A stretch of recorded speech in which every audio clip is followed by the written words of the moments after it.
Hello, it's Matt from Hidden Machine here again to talk about the Remedy Connected Universe. Now, this video is part of a series where we're breaking down everything in the Remedy Connected Universe as of this moment. A lot of the content from these videos are taken from a larger piece I published back in late 2021.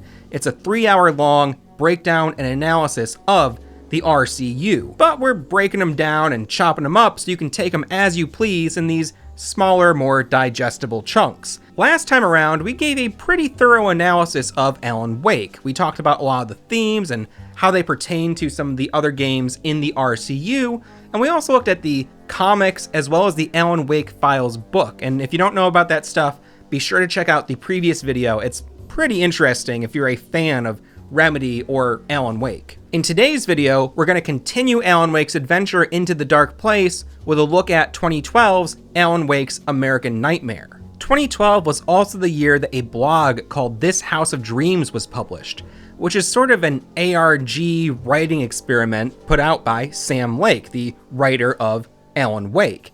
And the story in the This House of Dreams blog directly relates to the events of 2019's Control and links it pretty directly to the events of Alan Wake. It's a very interesting connection and a really fun read.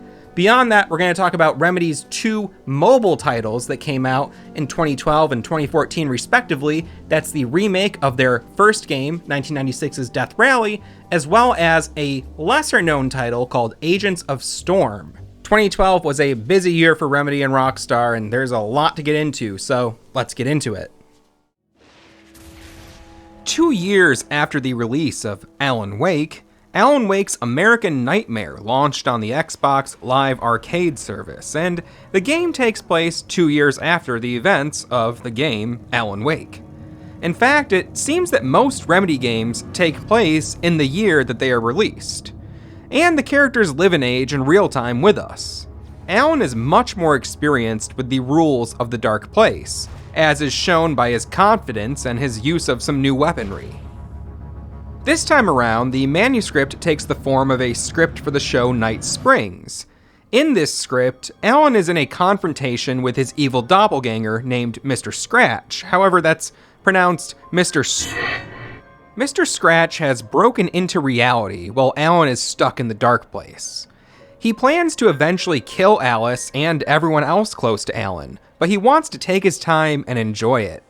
He sadistically plans to at first tease his presence and then eventually reveal himself fully to Alice, pretending for a time to be Alan Wake. Alice will enjoy their reunion until Mr. Scratch decides that it's time to strike. This game itself is in many ways a simplified version of Alan Wake, with a more of a focus on arcade-style combat with a relatively straightforward narrative. From the Dark Place, Alan can find locations in our reality where the border between dimensions is a bit more thin and malleable, and through those spots, he's able to manifest things from his writings. Just like how he wrote himself into the role of the protagonist of Departure in the first game, this time around he's written himself into an episode of Night Springs. We learn that when he crosses into his writings, he loses memory of what he's written and must operate on instinct, trusting that he'll make the right choices to achieve his desired outcome. However, if he does not do everything that needs to be done in a very particular way, he'll eventually find himself back at the top of a seemingly endless time loop. The rules of the Dark Place dictate that the most minute details can have unforeseen consequences on how acts of creation interact with our reality. It's not only about the words that are written, but also what those words imply. There can be many unintentional consequences of creating while using the power of the Dark Place, as was illustrated when Thomas Zane manifested an evil version of his dead lover, Barbara Jagger.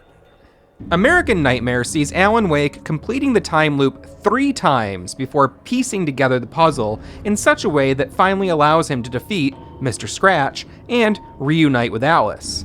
Does this mean that Alan escaped the Dark Place? Well, unfortunately not. His reunion with Alice is just a projection, but those events of the game are an endeavor that supply Alan with more experience, pushing him closer to eventually being able to write his escape. While American Nightmare is nowhere near in-depth as Alan Wake, the game provides a great amount of information on the mechanics of the Dark Place, as well as giving us a glimpse into what's been going on in reality during Alan's absence. Alice Wake has continued to pursue her work as a photographer, and at the suggestion of a friend, she started to dabble in film as well. Barry Wheeler wound up becoming the manager of Old Gods of Asgard and is out on tour with the band at the start of the game. This idea of a time loop was explored in one of the episodes of Night Springs that was featured in the first Alan Wake game. Another episode of Night Springs explored the idea of quantum physics. Both of those ideas would be crucial to the plot of Remedy's next major title, 2016's Quantum Break. But before we get there, let's make a couple of pit stops. 2012 was an eventful year for Remedy. In addition to Alan Wake's American Nightmare, the year also saw the long-anticipated release of Alan Wake for the PC. 2012 also brought about the release of Max Payne 3. Although Remedy had officially parted ways with the character long before 2012, they still served as consultants on the game. In addition to that, Max Payne 3 was accompanied by a series of comics, co-written by Rockstar's Dan Houser and Remedy's Sam Lake. The comics served to link the events of the first two games to the third title, and also give a revealing look into Max's life before the events of the first game. Although I personally believe that in the canon of the Remedy connected universe, Max Payne has basically been retconned by Alex Casey, we can still interpret the continued story of Max Payne as a branching path in the Remedy universe. It's another reality, not legally an official part of the Remedy connected universe, but it's not completely removed either. I can't afford to get too deeply into this in this video, but Rockstar games have their own connected universe, and there are points in that universe that brush right up against the Remedy universe. To simply dismiss Max Payne 3 as some non-canonical Max Payne story would be to disregard all of the other connections there are for us to explore. When it comes to the relationship between Max Payne, Alex Casey, and games like Max Payne 3 or Quantum Break that don't officially and legally fit into the Remedy connected universe canon, I think it's best to think of things this way. We'll say there's many worlds. They're side by side, on top of each other. Some worlds are inside of others. In one world, there's a writer who wrote a story about a cop. And in another world, the cop was a real person. We'll continue to explore this theme as the video goes on. Another thing that happened in 2012 was that a woman named Samantha Wells finally fulfilled her dream of buying an old house to renovate. The house of her dreams. The house was located in a town called Ordinary in the state of Maine. This isn't the first time that we've heard of Ordinary. When the Old Gods of Asgard made a return in Alan Wake's American Nightmare, they were promoting a new single called Balance Slays the Demon. A bit of backwards speech in the song states, "It will happen again, in another town, a town called Ordinary."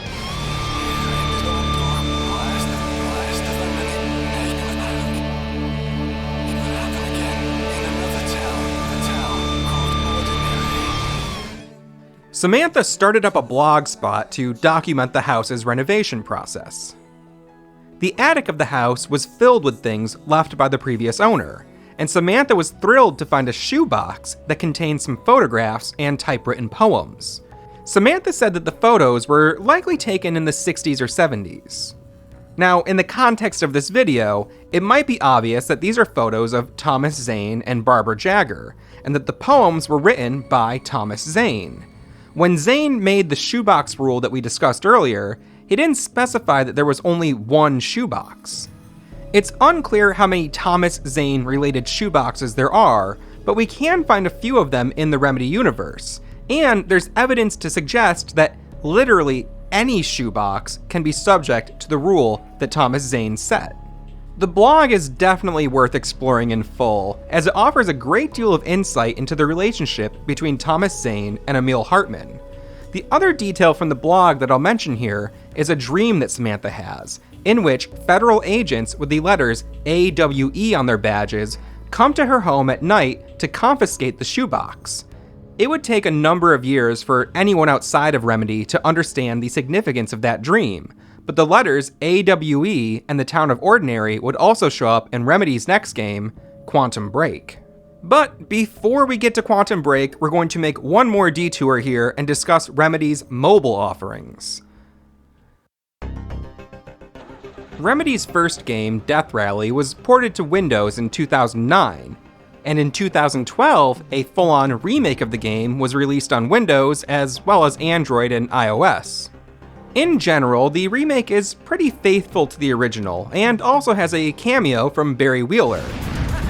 You drive like a maniac! It's nothing remarkable, but it's a lot of fun. And for the record, I don't believe that the events of Death Rally are necessarily canon in the Remedy connected universe. However, the existence of the game definitely is, as is evidenced by posters for Death Rally appearing in multiple Remedy titles over the years. In 2014, Remedy developed a free-to-play mobile game called Agents of Storm that was published by Flare Games. The servers were online for 3 years before shutting down. I see this as a relatively overlooked part of Remedy's history as a developer, and I really struggled to find much info on the game. Some writings are available, as well as a bit of gameplay footage. As far as I can tell, the game has no direct connections or references to any other Remedy games, but since I can't actually find a copy of the game to try for myself, I can't 100% confirm this.